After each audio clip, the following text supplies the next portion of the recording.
السلام علیکم۔ آج ہم مرزا غالب کی ایک چھوٹی سی غزل کے بارے میں گفتگو کریں گے۔ خطر ہے رشتہ الفت، رگے گردن نہ ہو جاوے، غرور دوستی آفت ہے تو دشمن نہ ہو جاوے، سمجھ اس فصل میں کوتاہی نشو و نما غالب، اگر گل سرو کے قامت کا پیراہن نہ ہو جاوے۔ پہلے شعر میں مرزا غالب کہتے ہیں کہ اس بات کا خطرہ لگتا ہے کہ کہیں یہ رشتہ الفت، پیار کا رشتہ گردن کی رگ نہ بن جائے۔ گردن کی رگ یعنی کہ غرور کا ایک سبب نہ بن جائے۔ ہم لوگ کہتے ہیں کہ ہماری گردن سب سے اونچی ہے، جس کا مطلب ہوتا ہے کہ ہم خود پر غرور کرتے ہیں، خود پر ناز کرتے ہیں اور خود کو سب سے بڑا سمجھتے ہیں۔ گردن اونچی ہونا یعنی عزت بڑھ جانا، یہ ایک محاورہ بھی ہے۔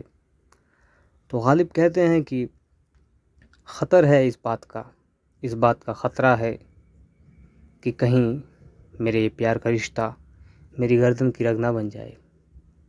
غرور دوستی آفت ہے تو دشمن نہ ہو جاوے۔ غرور دوستی یعنی دوستی کا گھمنڈ ایک آفت ہے، اور کہیں ایسا نہ ہو کہ اس غرور میں آ کے میں کچھ ایسا کر جاؤں جس کی وجہ سے میرا محبوب ناراض ہو جائے اور وہ میرا دشمن بن جائے۔ اکثر نزدیکیاں دوریوں کا سبب ہوتی ہیں۔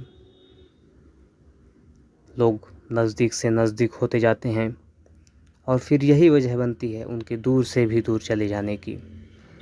تو غالب کو اس بات کا خطرہ لگتا ہے اور وہ اپنے محبوب کو یہ کہتے ہیں کہ تو اتنا خوبصورت ہے کہ تیرے ہونے کی وجہ سے میرے اندر غرور آ سکتا ہے، اور ہو سکتا ہے کہ اس غرور کی وجہ سے تو میرا دشمن بھی بن جائے۔ دوسرے شعر میں کہتے ہیں، سمجھ اس فصل میں کوتاہی نشو و نما غالب۔ فصل یعنی کہ فصل یا بہار میں کوتاہی یعنی کمی کرنا، نشو و نما یعنی پھلنا پھولنا۔ سمجھ اس فصل میں کوتاہی نشو و نما غالب، اگر گل سرو کے قامت کا پیراہن نہ ہو جاوے۔ سرو ایک پیڑ ہوتا ہے سائپرس کا، اس کو سرو بھی کہتے ہیں کہیں کہیں، لیکن یہاں پر اس کا استعمال محبوب کی قد کاٹھی کے لیے ہوا ہے کہ محبوب کافی لمبا ہے، اس کا قد بڑا ہی خوبصورت ہے۔ تو اگر اس فصل میں کھلے ہوئے پھولوں سے میرے محبوب کا لباس نہیں بن سکتا، تو اس فصل کی نشو و نما میں، اس فصل میں پھلنے پھولنے میں کمی ہے۔ یہ پھولوں کی کیاریاں، یہ پھولوں کے باغ، یہ چمن، جس چمن میں یہ پھول کھلے ہیں، ان میں بہار اچھی طریقے سے نہیں آئی، یا بہار کے آنے کے باوجود یہ پھول اچھی طرح کھل نہیں پائے، جس کی وجہ سے میرے محبوب کا لباس نہیں بن سکا۔ غالب اس میں اپنے محبوب کی بہت ہی تعریف کرتے ہیں، اور اس کا اندازہ آپ اس بات سے لگائیے کہ تعریف کی حد اتنی ہے کہ وہ یہ کہہ ڈالتے ہیں کہ اگر ان پھولوں سے تمہارے لیے لباس نہیں بن سکتا تو ان پھولوں کے کھلنے میں کمی ہے، اس بہار میں کمی ہے۔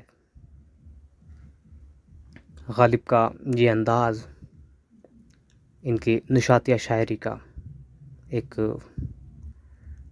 یوں کہیے کہ نقش ہے، اور یہاں ظاہر ہوتا ہے کہ غالب واقعی میں نشاط کے شاعر ہیں۔ میں بھی اس غزل کا مفہوم آپ کو سمجھ آیا ہوگا۔ شکریہ۔